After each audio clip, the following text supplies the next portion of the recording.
Yo, what is going on YouTube? It is Dylan. We are back here with another Madden video. Today what I got for y'all is going over my top 10 defensive abilities in Madden 22 Ultimate Team. Now before we do go on ahead and get into the video, if you are new to the channel, make sure to smash that like button and also subscribe if you are new. I drop almost daily Madden content on the channel. My end of year goal for Madden 22 is to hit that 10k subscriber milestone. Could not do it without y'all, so I greatly appreciate it. Also, it is free and you would greatly help out the channel. Now, getting into it right here, we're going to start it off with a couple honorable mentions, and that's going to be like BOGO and instant rebate speedster. These 1 AP pass rush abilities that are pretty good. I just don't quite think they're top 10. Like I think like a combo of like BOGO with like say double or nothing or something, which we'll cover later, is a good combo, but I don't really know if they are good main abilities. Now we're gonna get started right here at number 10 with inside stuff. Inside stuff is really good versus the run. It activates on almost everything now. It isn't even just inside stuff, I'm not gonna lie. So it's good for us to run. It's just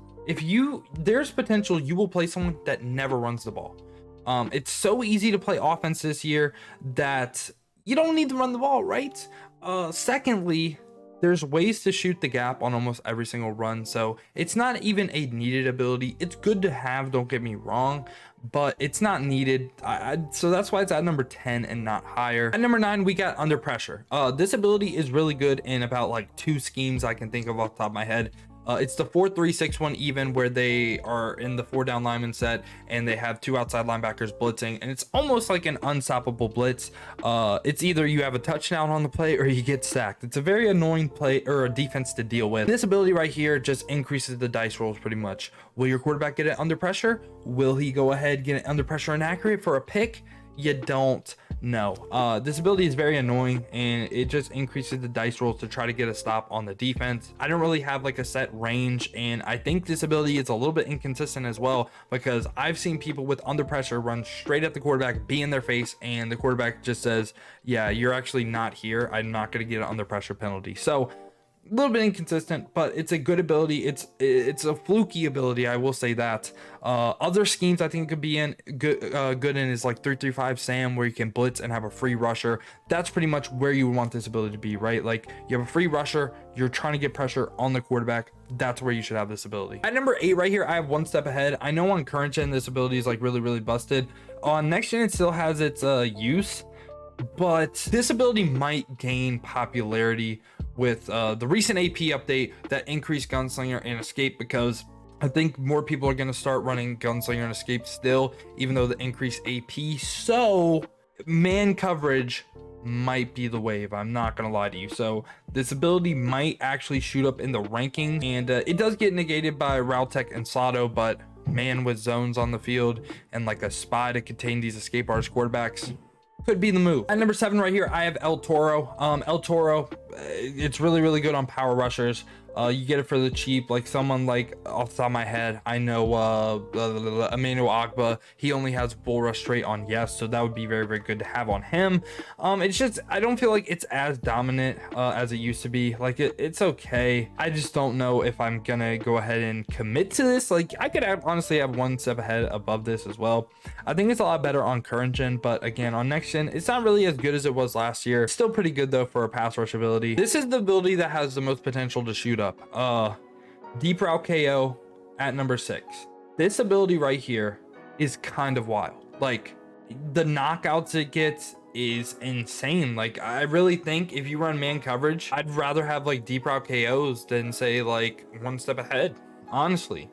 And again, this is an ability with the recent AP update. I think it might have potential to go ahead and shoot up. So gonna be a little bit annoying to play against as well. Again, they just get some crazy knockout animations. A tip if you run this ability, listen to me right now. Do not click on. I know it's gonna take some getting used to, but do not click on with this ability. Let them go ahead, let the AI just get their animation and knock the ball out. If you click on, you're gonna be screwed and they're not gonna knock the ball out. At number 5 right here, we have my second favorite pass rush ability, my favorite one for the cheap. It's gonna be unpredictable. This pretty much, I don't really even know how to explain exactly what it does. It activates on the run in the pass game, and it gives your D lineman, I think, the best boost for 1 AP rushing the passer. Again, I wish I could go ahead and explain why it activates, how it activates, but I can't really do that good of a job, right? Like you can see right here, they're talking about like blocker resistance and stuff like that, but I feel like a lot of people don't even really understand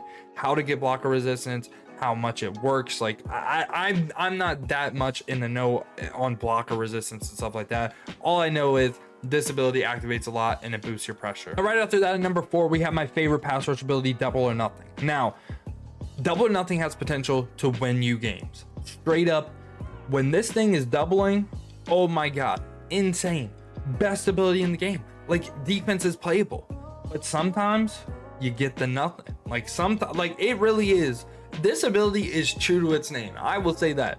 Sometimes you could go a whole game without getting a shed with this, and it sucks because you have to pay 3 AP for it. But when it is doubling, whoo, this ability is crazy. I think it's the best pass rush ability, just off the mere fact has potential to win you games, and it's somewhat consistent, right? Comboing this with like a BOGO too is like good because you go ahead, get the pass rush points to go ahead, because you spend double the pass rush points to get dominated wins, right? That's the whole point of the ability. Comboing it with something like that is pretty good. But again, this just by itself, again, it could potentially win you games with the double, or it could do nothing, like literally. Now at number 3 right here, I have mid-zone knockout. Now this one might be a little bit controversial, but I think mid-zone knockout is starting to make a slight return into the meta. Let me explain why. We'll actually explain it a little bit after my next ability as well. But mid-zone knockout is basically faster reaction time for every single DB, no matter where they are. Like, they tried to fix it, it's not good.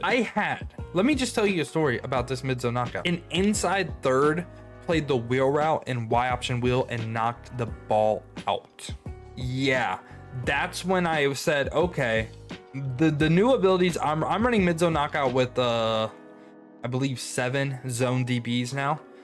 I think it's pretty good. There's a couple times where I'm like, okay, that used to not get played, and now with mid-zone it gets played. So faster reaction time, like I said, I think this is potential to be in the meta very soon. At number 2, I have Acrobat. This is slash, I will say slash lurker on middle linebackers, specifically middle linebackers. I'm not talking about safeties at linebackers. I'm talking about middle linebackers for 1 AP field generals to get those animations. Now, Acrobat, I'm gonna tell you right now, this is the most inconsistent ability in the game. So there is times where your acros are just going crazy and they'll dive and they'll get some crazy picks, all that stuff. But I personally stopped running acrobats. That's what I did. I don't think it's worth the inconsistency that it brings. So let me explain why. I literally played for 4 hours yesterday with straight acros, didn't get a single animation. And it's not like I'm playing different schemes or people just aren't throwing the same routes, right? It's just this ability is it's another dice roll, right? Like, will it activate? Will it not activate? I don't know. I don't know. I just feel like I would rather guarantee catching my picks. And with acro, you're not guaranteed any of that. Like, you could acro animation and miss the pick. So what's the point? You dive and what, you get them in 3rd and 30 just for them to throw a freaking one play on you and just get beat? Like, I don't know. I don't really like acro anymore. That's just me personally. I know it's still a really good ability, but me personally, not a fan.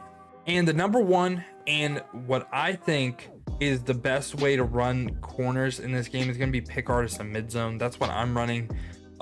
This guarantees you catching your pick. It's cool to have unlimited stamina, all that stuff. Guarantees you catching your pick. I love this because if I make the good adjustment, my guys will react and they'll pick the ball off. That's why I'm running pick artist and mid zone. Acrobat is really good, do not get me wrong, but me personally, I like pick artist a lot more. Let me know down in the comments what you agree with, what you disagree with, what ability should move up, what ability am I sleeping on that I left off the list. As always, I hope y'all have a great rest of your day. I appreciate y'all clicking onto the video, but other than that, man, has been your boy Dill, and I'm out. Peace, y'all.